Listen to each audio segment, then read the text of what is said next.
28 വർഷങ്ങളായി അബുദാബിയിൽ ജോലി ചെയ്തു വരുന്ന മലപ്പുറം പാലപ്പെട്ടി സ്വദേശി അലി അഹമ്മദിനെ തേടിയാണ് അദ്ദേഹത്തിന്റെ ഭാര്യയും മകളും സഹോദരി ഭർത്താവും ഇന്ന് പ്രവാസ ലോകത്തിലെത്തിയിരിക്കുന്നത്.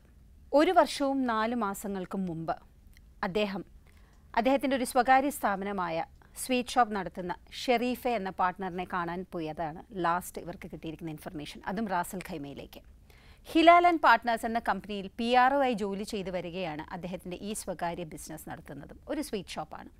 തനിക്ക് കിട്ടാനുള്ള തുക ഷെരീഫയിൽ നിന്നും കളക്ട് ചെയ്തിട്ട് തിരിച്ചു വരാം എന്നുള്ള ഇൻഫർമേഷൻ മാത്രമാണ് അവസാനമായി ഷർബയ്ക്ക് കിട്ടിയിരിക്കുന്നത്. ഒരു വലിയ അന്വേഷണം തന്നെ അബുദാബിയിൽ നടത്തിയെങ്കിലും ഇന്നും അലി അഹമ്മദിന് എന്ത് സംഭവിച്ചുവെന്നോ അലി എവിടെയാണെന്നോ ഇവർക്ക് ഇതുവരെയും ഉത്തരം കിട്ടിയിട്ടില്ല. ഒരുപാട് സ്ഥലങ്ങളിൽ പരാതി കൊടുത്തിട്ടും ഒരു ഫലവും കാണാത്തതിൻ്റെ അവസാനമായിട്ടാണ് ഇവരിന്ന് പ്രവാസ ലോകത്തെ തേടിയെത്തിയിരിക്കുന്നത്. ചോദിച്ചറിയാം ഷർബയോടും മകളോടും സഹോദരി ഭർത്താവിനോടും അലിക്ക് എന്താണ് സംഭവിച്ചതെന്ന്. അപ്പോൾ നിങ്ങളത് ഈ അലി പോയിട്ട് എത്ര കാലമായി പോടുന്നു?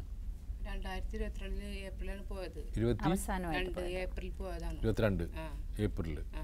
ഇപ്പോൾ 3 വർഷം. ഇയാളെ കാണാതായിട്ട് എത്രയായി? 1 വർഷം 4 മാസമായി. ഒരു വിവരവും ഇല്ല. ഇല്ല, ഒരു വിവരമില്ല. റാസൽ ഖൈമയിൽ പോയതാണ്. റാസലേമക്ക് കാശ് വാങ്ങാൻ ഈ പോകുന്നു. സ്ത്രീ ആരാ? അതവിടെ ബിസിനസ് ചെയ്യാൻ വേണ്ടിട്ട് ഇവളേറ്റവും അറബിയാ? അറബിയല്ല, നമ്മളെ മലയാളി. പാടൂർ സ്വദേശിയാണല്ലേ ഷെരീഫ. അത് ഇവളെ ബിസിനസ് ഇറങ്ങാൻ വേണ്ടിട്ട് ഒരു പെണ്ണും അതിന്റെ ഭർത്താവ് ഉണ്ടായിരുന്നു. അതിനായിട്ട് കാശായിട്ട് ബിസിനസ് ചെയ്യാൻ വേണ്ടിട്ട് അവൾ കാശ് മേടിച്ച്. പിന്നെ അവൾ പറഞ്ഞു ബിസിനസ് വിജയിക്കില്ല. അപ്പോൾ ഇയാൾ കാശ് ചോദിച്ചു.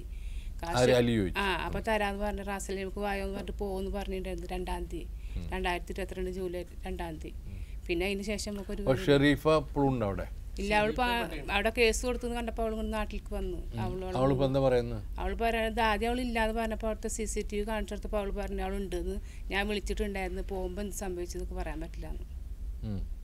പിന്നെ ഒരു വിവരവും ഇല്ല അതിന് ശേഷം. അത് കേട്ടപ്പോൾ നമ്മൾ കേസ് കൊടുത്തു. അവിടെ അബുദാബി കേസ് കൊടുത്തു. അവിടുന്ന് 2-ാമത്തെ ദിവസം അവൾ അവിടുന്ന് നാട്ടിലേക്ക് വന്നു. അവിടെ 3 കുട്ടികളും ഉണ്ടായിരുന്നു. അവിടെ ആ കുട്ടികളെ കൊണ്ടുവന്നതെന്ന് വെച്ചാൽ വേറെ ആൾ മാർഗമാണ് നാട്ടിലെത്തിച്ചത്. ആദ്യം ഇവള് സിംഗിളായിട്ടാണ് വന്നത്. ഇവിടെ നമ്മൾ SP-ക്കൊക്കെ കേസ് കൊടുത്തിട്ടുണ്ടായിരുന്നു. SP അവളെ വിളിച്ച് 2-3 പ്രാവശ്യമൊക്കെ ക്വസ്റ്റ്യനൊക്കെ ചെയ്ത്. പക്ഷെ പിന്നെ SP പറയണമെന്ന് പറഞ്ഞു കഴിഞ്ഞാൽ അവിടെ നടന്ന കേസാണ്. ഇവിടെ നമുക്ക് ചെയ്യണതിന് ഒരു പരിമിതി ഉണ്ട്. ഇതൊക്കെ ചെയ്യാൻ പറ്റുള്ളൂ എന്ന് പറഞ്ഞു. കണ്ടവരാരുമില്ല. ഇവർക്ക് അത്തരത്തിലുള്ള സ്വാധീനമുള്ള ആളാണോ? അത്രയും വലിയ പറയാൻ പറ്റില്ല. ഇവള് പ്രാവശ്യം അവനോട് ഷെരീഫയുടെ ഭർത്താവ് ഷെരീഫാക്ക് ഭർത്താവില്ല. അവൻ തിരുവനന്തപുരമുള്ള ഒരാളായിരുന്നു എന്നാണ് പറയുന്നത്. അതിനൊക്കെ ഒഴിവാക്കിയിട്ട് ഇപ്പൊ ഫ്രീ ആയിട്ട് നടക്കുകയാണ്. അങ്ങനെ ഓരോരുത്തരായിട്ടൊക്കെ പിന്നെയുള്ള നമുക്കറിയില്ല. ഈ അലി എന്ന് പറയുന്നത് വെച്ചാൽ ഇങ്ങനെ ഒരു ദിവസം പോലും ഇങ്ങനെ മാറി നിൽക്കാത്ത ഒരാളാണ്. എന്ന് വെച്ചാൽ എപ്പോഴും അവൻ്റെ ഉമ്മാക്കും ഇവർക്കൊക്കെ എപ്പോഴും വിളിക്കുന്ന ആളാണ്. അങ്ങനത്തെ ഒരുത്തൻ ഇത്രയും നാള് മാറി നിൽക്കുക എന്ന് പറയണത് സാധ്യതയല്ല. അതും തന്നെയല്ല അവൻ ഒരാളെ ഇങ്ങനെ പറ്റിക്കുക എന്നുള്ള ഒന്നുമില്ല. 5 വക്ത് നിസ്കരിക്കണം, തഹജ്ജുദ് വരെ നിസ്കരിക്കണ ഒരാളാണ്. പിന്നെ അങ്ങനത്തെ ഒരാൾ ഇങ്ങനെ കാണാതായാലാണ് നമുക്കുള്ളൊരു ഇത് വളരെ എന്താ പറയുക, നമുക്ക് തന്നെ നമ്മൾ എംബസിക്ക് കൊടുത്തായിരുന്നു. ഇതിലൊന്നും ഒരു ഇത് കാണാൻ കഴിയുന്നില്ല.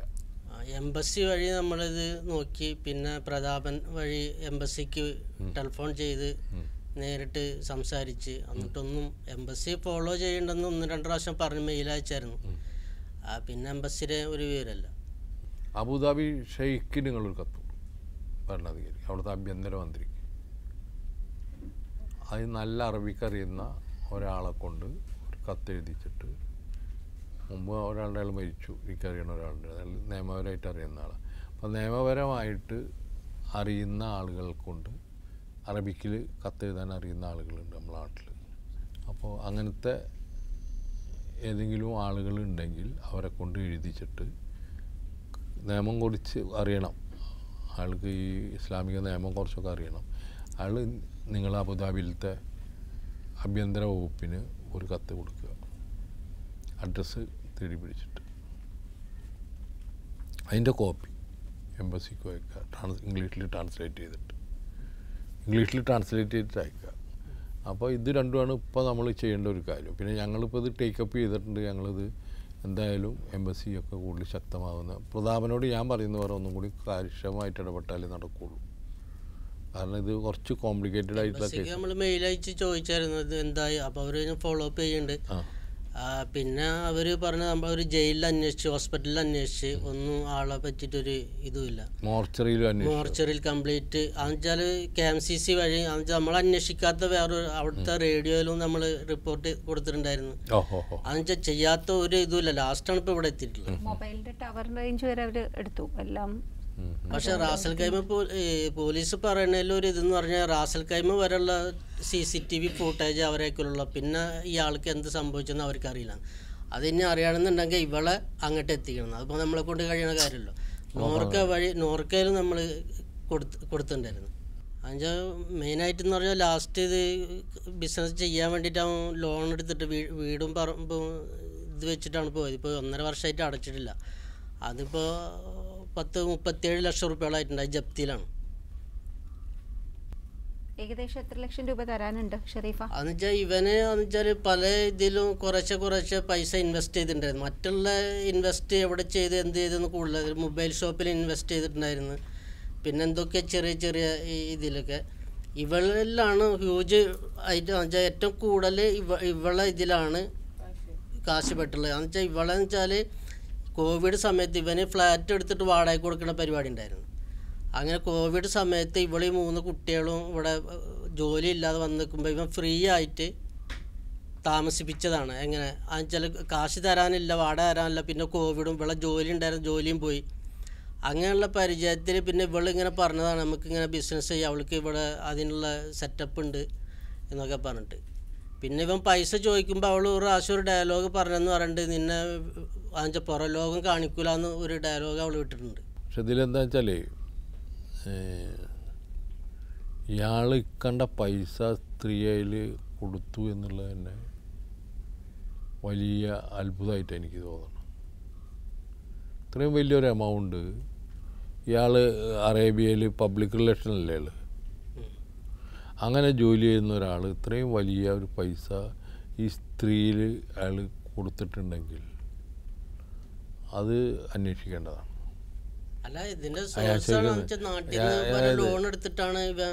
ഞാൻ പറഞ്ഞതെന്ന് വെച്ചാൽ നിങ്ങൾ ബിസിനസ് ചെയ്യാൻ വേണ്ടി മാത്രമാണോ ഇത്രയും പൈസ കൊടുത്തത്?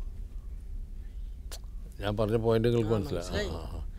ഇതൊക്കെ അവനെ കുറിച്ച് നമുക്ക് ചിന്തിക്കാൻ പറ്റില്ല. അല്ല, ഞാൻ ചോദിക്കുന്നത് 25 ലക്ഷം രൂപ ഈ ജോലിയില്ലാത്ത ഒരു സ്ത്രീക്ക് 3 മക്കളും പ്രാരാബ്ധമായിട്ട് വാടക കൊടുക്കാൻ കഴിയില്ലാത്ത ഒരാൾക്ക് ഇയാൾ പിന്നെ 25 ലക്ഷം ദർഹണ കൊടുത്ത് അല്ല ഇന്ത്യൻ കാശിലാണ് കൊടുത്ത് ഏകദേശം നമ്മളൊരു ഊഹമാണ്. അവന് അത്രയും ഇതുണ്ട്, ഏകദേശം നമ്മളൊരു ഊഹമാണ് ഇത് ഇത്രയും കാശ് ഉണ്ടാവണമെന്നുള്ളത്.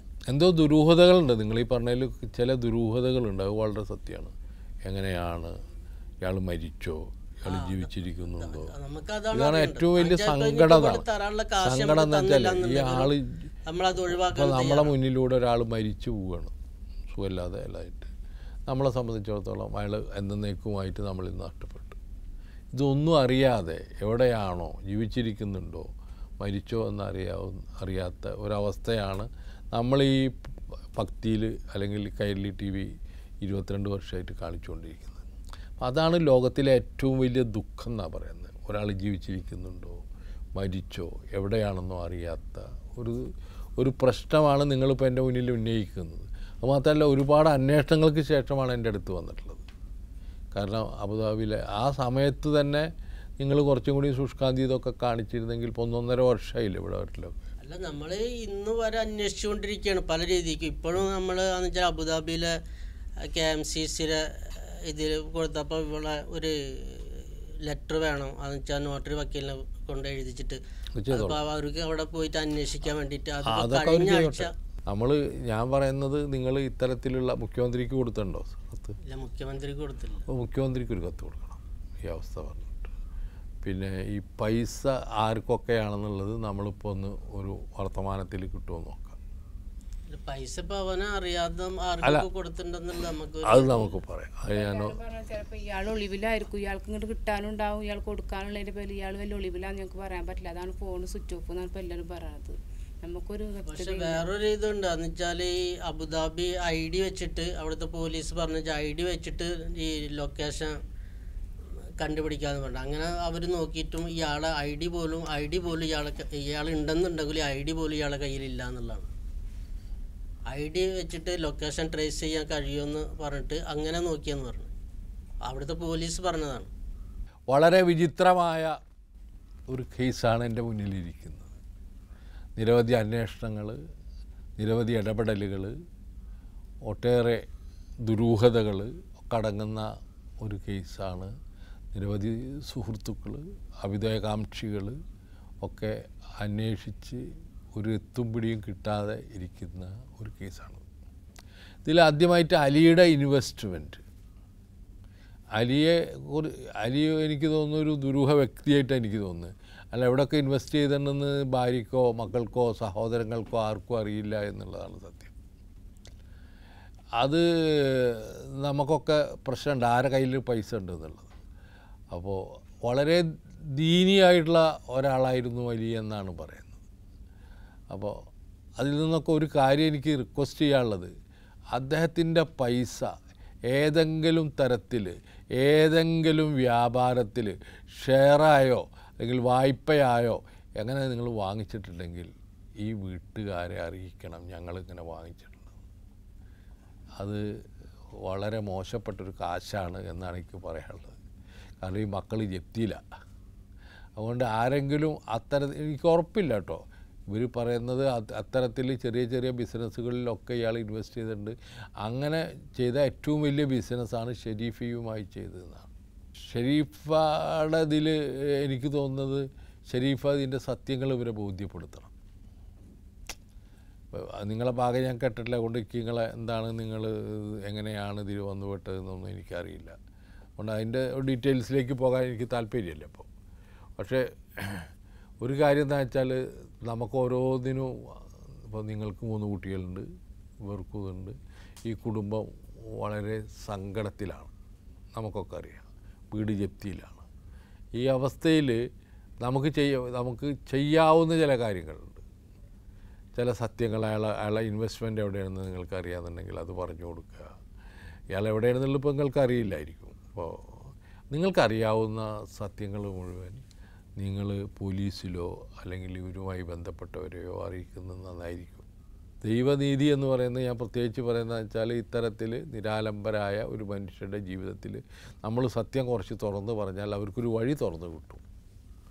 ആ വഴി അന്വേഷിക്കാൻ കൂടിയാണ് ഞാനീ പറയുന്നത് എന്നുള്ളതാണ്. അപ്പോൾ അലിയുടെ സുഹൃത്തുക്കൾ, ഗൾഫ് മേഖലയിലുള്ള നിരവധി സുഹൃത്തുക്കളുണ്ടാവാൻ സാധ്യതയുള്ള ഒരാളാണ് അലി. ആ സുഹൃത്തുക്കളൊക്കെ ഈ കാര്യത്തിൽ ഒന്ന് ഇടപെടണം. ഈ കുടുംബം വന്നുപെട്ടിരിക്കുന്ന ഒരു വലിയ കെണിയുണ്ട്. ആ കെണിയിൽ നിന്ന് അവരെ രക്ഷിക്കാൻ വലിയ രീതിയിൽ അവിടുത്തെ സുഹൃത്തുക്കളായ നിങ്ങൾക്ക് കഴിയുമെന്നാണ് എനിക്ക് തോന്നുന്നത്. ഗൾഫിൽ ബഹുഭൂരിപക്ഷം ആളുകൾ അങ്ങനെ ജീവിക്കുകയും നന്മയെ മാത്രം ലാക്കാക്കിയിട്ട് പ്രവർത്തിക്കുന്ന ആളുകളാണ്. അപ്പോൾ അലിയുടെ സുഹൃത്തുക്കൾക്ക് ഇതിൽ വലിയ റോള് വഹിക്കാണ്ടെന്നാണ് എനിക്ക് തോന്നുന്നത്. അലി എവിടെയൊക്കെയാണ് ഇൻവെസ്റ്റ് ചെയ്തിട്ടുള്ളത് ഈ കുടുംബത്തൊന്ന് അറിയിക്കണം, അന്വേഷിച്ചിട്ട്. പിന്നെ ഇൻവെസ്റ്റ് ചെയ്തിട്ടുള്ള ആളുകൾ സത്യസന്ധമായിട്ട് ഞങ്ങളുടെ പക്കൽ ഇത്ര പൈസ അയാൾ തന്നിട്ടുണ്ട് എന്ന് പറയണം. എന്തായാലും ഇത് അബുദാബിയിലുള്ള ആളുകളും അവിടുത്തെ സംഘടനകൾ, ഇപ്പോൾ KMCC ശക്തമായിട്ട് ഇടപെട്ടിട്ടുണ്ട് എന്നുള്ള കാര്യം പറഞ്ഞു. അവർ തീർച്ചയായിട്ടും ഇടപെടുന്ന ഒരു സംഘടനയാണ്, അതിലൊന്നും നമുക്ക് യാതൊരു സംശയമില്ല. അതുകൂടാതെ അലിയുടെ സുഹൃത്തുക്കൾ കൂടി ഇടപെടുക, മറ്റുള്ള ആരെങ്കിലും സാധ്യതയുള്ളവരുണ്ടെങ്കിൽ അവർ കൂടി ഇടപെട്ടിട്ട് ഈ പ്രശ്നത്തിന് ഒരു പരിഹാരം ഇവിടെ വന്നതുകൊണ്ട് നമ്മൾക്ക് ഉണ്ടാക്കി കൊടുക്കാൻ നമ്മൾ ബാധ്യസ്ഥരാണ്. അതിന് നിങ്ങളെല്ലാവരും അതിന് തയ്യാറാകണം. പ്രവാസ ലോകത്ത് ഈ വിഷയം അബുദാബിയിൽ പ്രവാസി സമൂഹങ്ങൾ ചർച്ച ചെയ്യണം. അലിയുടെ കുടുംബത്തിനെ എങ്ങനെ രക്ഷിക്കാൻ പറ്റും, അലിയെ എങ്ങനെ കണ്ടെത്താൻ പറ്റും, അലിക്ക് എന്തു പറ്റി എന്നുള്ളത് കൂടി നമ്മൾ അറിയേണ്ടതുണ്ട് എന്നാണ്. ഈ കുടുംബത്തെ സമാധാനിപ്പിക്കാൻ നമ്മളെ കയ്യിൽ വാക്കുകളൊന്നുമില്ല, നിങ്ങളെയോ എൻ്റെ കയ്യിലോ ഇല്ല. കാരണം ആ വന്നിരിക്കുന്ന അവസ്ഥകൾക്ക് എനിക്കൊക്കെ മനസ്സിലാവും. കാരണം എവിടെയാണ് എന്നറിയാതെ, ഏത് കെണിയിലാണ് പെട്ടിട്ടുള്ളതെന്നറിയാതെ, ജീവിച്ചിരിക്കുന്നുണ്ടോ എന്നറിയാത്ത, ജീവിച്ചിരിക്കുന്നുണ്ട് എന്ന് വിശ്വസിക്കുന്ന ഒരാളുടെ മുന്നിലാണ് നമ്മളെല്ലാവരും ഇരിക്കുന്നത്. നമ്മളെ മുന്നിലിരിക്കുന്ന ഈ ആളുകൾ അദ്ദേഹം മരിച്ചിട്ടില്ല എന്ന് ഉത്തമ വിശ്വാസത്തോടു കൂടിയാണ് നമ്മളെ മുന്നിലിരിക്കുന്നത്. അപ്പോൾ അതിനൊക്കെ മാനിച്ചുകൊണ്ട് നമ്മൾ ഈ അന്വേഷണം തുടരണം എന്നാണ് പ്രവാസ ലോകത്തിലുള്ള എല്ലാവരോടും എനിക്ക് അഭ്യർത്ഥിക്കാനുള്ളത്.